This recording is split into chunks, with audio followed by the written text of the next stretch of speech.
bakki argan kun gudina Gujii Bahaa ana Gorodola magaala Harqalloo cinaa bakki يا نما ربي أمنت يا نما ربي أمنت كذا قالين كذي بركو يا هوا سكيا نهارك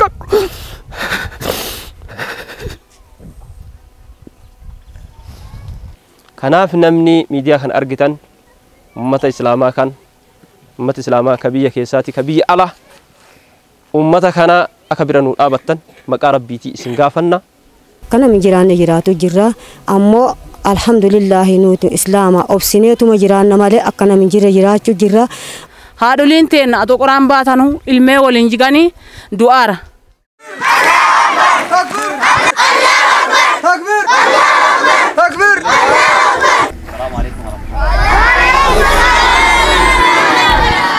ummata keenna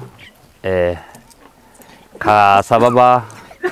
bara 2015 keessa sababa horiin irraa dhumatuutiin waaroo kanatti galee eegasanii qoraaniin jiraataa kan jiru jechuudha. Katakkaa naannoo kanatti illee gargaarsi bakka tokko argameetiif hin jirre jechuudha. Ummati kun takkaa gargaarsa biroollee hin arganne haa ta'uun isaan jireenyi isaa as keessa jiraatan qoraan jiraatanii manni isaanii kanuma akkasiin arguu jirtan kana jechuudha. الحمد لله رب العالمين والعاقبة للمتقين ولا عدوان إلا على الظالمين والصلاة والسلام على أشرف الأنبياء والمرسلين سيدنا محمد وعلى آله وصحبه ومن تبعهم بإحسان إلى يوم الدين ما بعد السلام عليكم ورحمة الله وبركاته بكت أرجع نكون قدنا Gujii Bahaa ana Gorodola magaala Harqalloo cinaa bakki ummanni rakkoo waa dhabaatiin yookaan rakkoo beelaa bara 2015 akkuma kaasan san walitti buqqa'ee iddoo cinaa magaalatti galan achitti argamaa jirra. Akkuma duratti kaasan waaroonta argaa jirtan kana ummanni kun umman rakkoo beelaatiin saaxilamee rakkoo wadhabaatiin saaxilamee qoraan caffatee buluu jechuudha. Wanni isaan keessa bulaa jiran kan argaa jirtan manni isaanii kan malaalaa jirtan kana ummanni kun bisaan dhugaatii hin qabu, ummanni kun mana keessa buluu hin qabu, ummanni kun bakka ijoollee itti qaraasifatu hin qabu, bakki isaa itti qaraa jiran talaalaa jirtan tan muka jala ta'anii waaroo tanarra ta'anii bakka itti qaraasifatan dhabaaf keessaa ostaadi isaan ijoollee tana barsiisuullee gargaarsa tokko hin qabne qoraan caffataa ijoollee tana qaraasisaa jira. Kanaaf namni miidiyaa kan argitan ummata islaamaa kan ummata islaamaa kabiyya keessaati kabiyya ala ummata kana akka biranu dhaabattan maqaa rabbiitii isin gaafanna. Kaaniin immoo miidiyaaleen garagaraa akka Nuural Hudaan jazaa isaanii rabbi isaanii haa kaffaluu sheeki keenna Abu Xaalib Radallah Sheekh Abdurrahmaanii fi Sheekh Saalihu waa'ellan isaanii rakkoo hawaasa muslima gudina Gujii lamaaniitiif gudina Booranaa keessa yaa'anii laalaa jiran kana miidiyaaleen garagaraallee atoo kanuma laaltanii olii gadi keessa deentanii rakkoo islaamaa hubattanii jechuu barbaada. Keessattuu biyyi kun biyya amantaan islaamaatiin gadi duubatti hafaadha. Harka 100 keessaa ama harka 75 amantaa biraatiin xaxamee jira. Kanaan naanna'ee jira. Obboleeyyan keenna warri karaa ibiddaati yaa'ee itti mareeramaa jiru kun obboleessa islaamaati. Kana nu maddii dhaabattanii akka nu waliin karaa rabbiititti waamnu maqaa rabbiitti isin gaafanna. Wassalaamu alaikum warahmatullahi wabarakaatu. Amma rakkinyi keenna kanuti amma qabnu bakkeen nuti itti barsiisutti jiru ijoollee itti baratu isiin jirtu muka kana jala hin agartanii waaroo irra teettullee hin qaddu waan irra teennullee barcumaallee hin qabdu wani nuti ammoo keessa bullu ka ijoolleen tun keessa bultee amma barattu hin agartan mana kana waaroo sanan agartan jechuu waaroo sanan nama lama ta'ee sadi ta'ee wolta keessa bula jechuu abbaa warraa lama waaroo sana keessatti walitti deebi'ee bula jechuu akka aadaan oromootu ittiin bulletti kuni rakkinya waa dhabaa jechuu aslaamni bakka jirtan marattuyyuu akka nu ilaaltan akka nu mirdhattan rooba dhabne kanaan rakkanne waan nyaannu dhanne waa nu dhanne rakkanne waaroo tanatti galle akkanaan nama hedduu teeni asitti gallee rakkanne ijoolleen teenya ta duraan barattu mara barumsa irraa jettee ta duraan qaraatu mara qaraatii irraa jettee rakkoo irraan kasaa dhilantee asi gallee ifirra asitteetteena qoraalleen cabsannaa qoraan kanaan bullaa qoraan sanillee amma gatii tokko nu baasutti hin jirannu ifumarraa akkanumaan wama rabbi nu razzaqeen bulu jirra ammoo amma alhamdulillaahi rabbil aalamiina akka isin nu gargaartanu biyya mararraayyuu akka gargaaran nu fedha qanna waaroo tana takkattii tana boojjiin keessa nu fixxee nu nama meeqaan keessa bulu jirra akka nami jiraanne jiraatu jirra ammoo alhamdulillaahi nuti islaama obsineetuma jiraanna malee akka nami jira jiraachuu jirra akkanatti isin gaafanna obboleeyyan teenna maatiin teenna ta duraan qaraatu qaraatii irraa cittee rakkoorraan kataate ta duraan barattu barumsa irraa cittee nuti qoraan cabsinee bishaan waraannee akkanatti bulla akka nami bulle bulu jirra. Alhamdulillahi ammoo keessa yoo rabbi nu baasile takkinuma keessa ba'uufaa jirra ammoo amma rakkoo akkanaatti tarkaanuu qaba kana isin beessifanna. Rakkoon garaagaraa rakkoo hongee tabeelaa tanageenya wal qabatuun koomani ta'ee waan qannu nyaannee fixannee fichaa qannu gurguranne qilxaa qannaa fichaa san gurguranne addamaatiin ta'een harkaan nu cittu jennee bakka jiraannu sanirraa buqqaanee as qubachuu dandeenyeerra. Amma waaroo takkatti tana keessa nama 3-4 jiruu ilma namaa madaaluu hin dandeenyeen sababa rakkootiif jennee nama 3-4 waaroo kana keessa gallee asitti haadhaaf ilmaan abbaa intalaan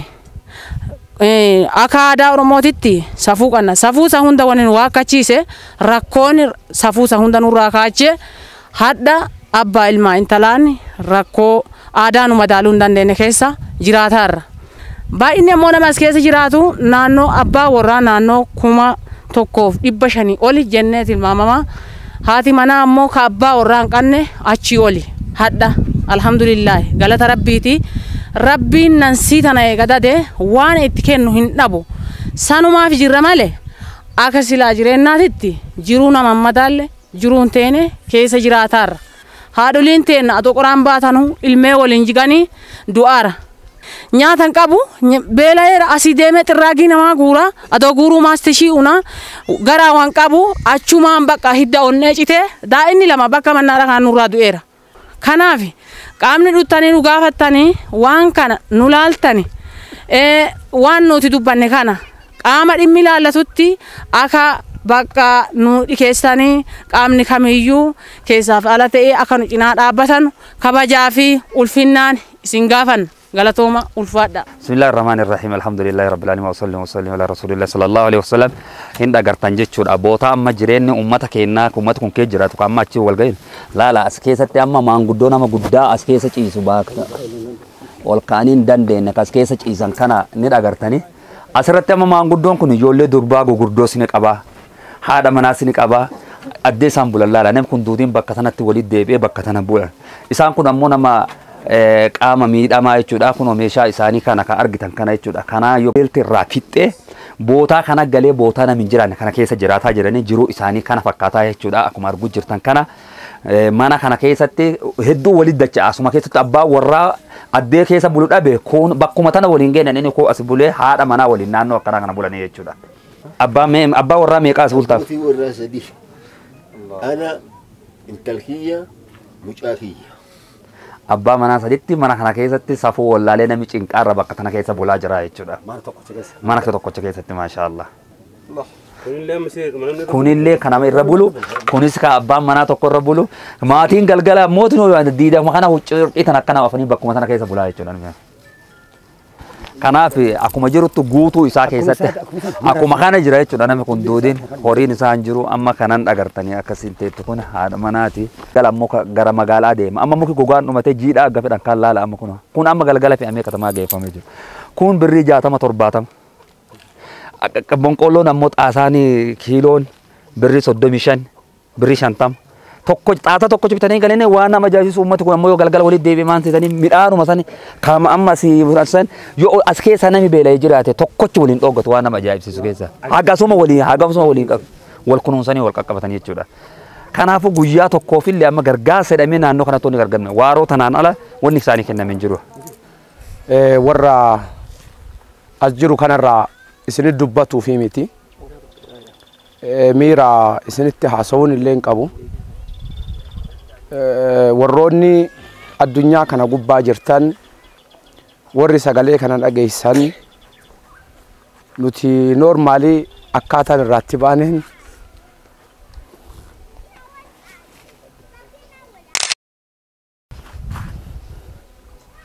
takku seenaa jiruu kiyya keessa dhageenye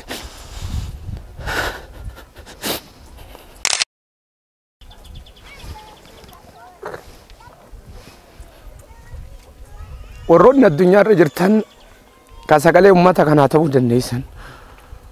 hawaasni keenya ka Booranaaf Gujii ummata nama sagalee isaa ta'ullee hin qabne ta'ee jira.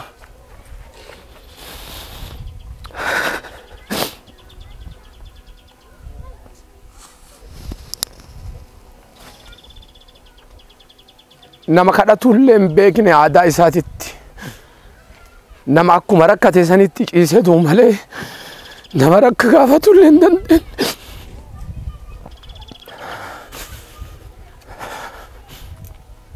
namni rabbi amantee duniyaa irra jirtu ka sagalee kiyya dhageessu an dubbatuu hin danda'u hawaasa kan argee wanna hedduu garaa nama nyaatu maatiin tokko abbaa warraa lamaa sadii ta'ee mana tokko keessa jiraatu ati fooqii sadarkaa meeqa akka ijaaraa jirtu ni beekta. magaalaawwan gurguddaan sadarkaa meeqa akka masaajida ijaaraa jiru miiliyoona meeqan ni beeka.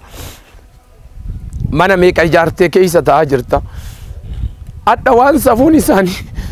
aadaa Oromootitti illee hin jirre waan qalbiin isaanii fudhanne rakkoon humnaa ol isaanitti taanaan rakkoo san guutuu dhibee ta'ee akka nama du'eetitti danda'ee nama sagalee isaanii ta'u dhabee nama isaanii dubbatu dhabee qoraan baddaa keessa deemee guuru san illee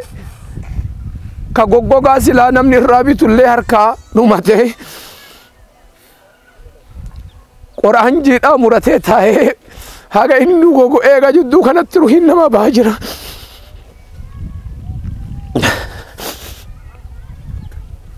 yaa nama rabbi amante yaa nama rabbi amante ka sagaleen kee si bira gahu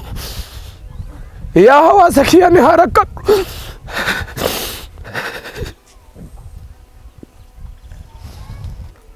jechatu naaf hanqata waan ittiin ibsuun dhabee waan dubbadhu wallaalee akkana beekee akkanatti hin dhufu ani hin beekine waan akkanaan jiraallee hin dhageenyellee hin yaannellee hawaasuma jiruu nutti tole wayii ziyaara jedhee dhufe malee hawaasa namni duniyaan guutuun isa gatte ka rabbi malee homaa quba san qabne ka carraan guutuun isatti dukkanaa'ee guyyaa du'aa qofa lakkatu ka nama sagalee isaa ta'uu dhabeetiin sagaleen isaa dhukkaamameetiin awwaalamee ta'aa jiru hawaasa akkanaa keessa dhufne. baga rabbi ammoo nu fide itti si yaaduu baannu ummanni Gujii kadhatullee hin beeku na kadhataan eegin du'a akkanumatti du'a malee kadhatu aadaa isaatii miti afaan ittiin kadhatullee hin qabu nama isaa kadhatullee hin qabu nama sagalee isaa ta'ullee hin qabu ka beekullee karooruma kanaa quba hin qabu ummanni kun as jira namni tokko rabbi malee quba isa hin qabu kanaaf hawaasni sagalee kana dhageessan namni rabbi si laaffise ka rabbi bira waa kaatuu barbaadu. كجرو دنيا تنا ربي سكنانيس كوا كركارو دنديتو هواسا كان روح إساني وصون دمتين هابرارو دام سكيا واني سيني قولوا ربي هواسا كيا اتيان وصوتو ليدوي كيا سيني غرغرين اتيافنا قطا نمني ربي أمنتي أمتا كنا سغالي هاتانو كسغالي تاو دنديت كربي واسي بركاهي ummata kana haa qarqaaru isiniin jedha dubbatuuf kana waliin danda'u. Assalaamu alaykum wa rahmatullah. naannoo biraa keessa nama isaanii dubbatu qabanii ummanni kun haga waggaa sadiitiin bahu nama isaanii dubbatu hin qabanu nami rakkoon keessan kana jedhuun hin jiru miidiyaan dhufee dubbisus hin jiru miidiyaa dubbisu dhiisaa miidiyaan kottanu dubbisa jedhanii warri affeerraa godheefi laka dhufee dubbisa illeen hin jiru nu amma saatii kanarratti rakkoon isaanii kana hanqinni isaanii kana jennee waan dubbannu qabnu hanqinni isaanii rakkinni isaanii hundi isaanii warri nu guuteen dubbanne gaggabaabsanii waan dubbachuu danda'an dubbataniirani kanaaf rabbilleen kanama gargaaruu ni danda'u bakka nami silaa nami isaanii dubbatu hin jire dhaabatanii dubbatanii bakka nami rakkinni isaanii ibsuu hin dandeenyetti yoo nami bira dhaabatee ka'ee rakkinni isaanii san cinaa ka dhaabatu taate nu har'a qananii keessarraa filannee nyaannaa filannee soomnaa warri guyyaa har'aa qoraanuma sila duraan gurguratan sanillee harka isaaniirraa dhabanii waan gurguran dhabanii saatii amma kana ilmaan beelaan nurraa dhumatu jirti ilmaan beelaan ispaaltirra yaate nurraa dhumatu jirti dhani kaanii waan hedduu haasaanii waan hedduu haasa'uu hin dandeenyu warratti waan hedduu haasaate waan ta'eef haga dandeettanii qoonqataa fi rabbi isin cinaa haa dhaabatu cinaa isaanii nuu dhaabadha isin jenna.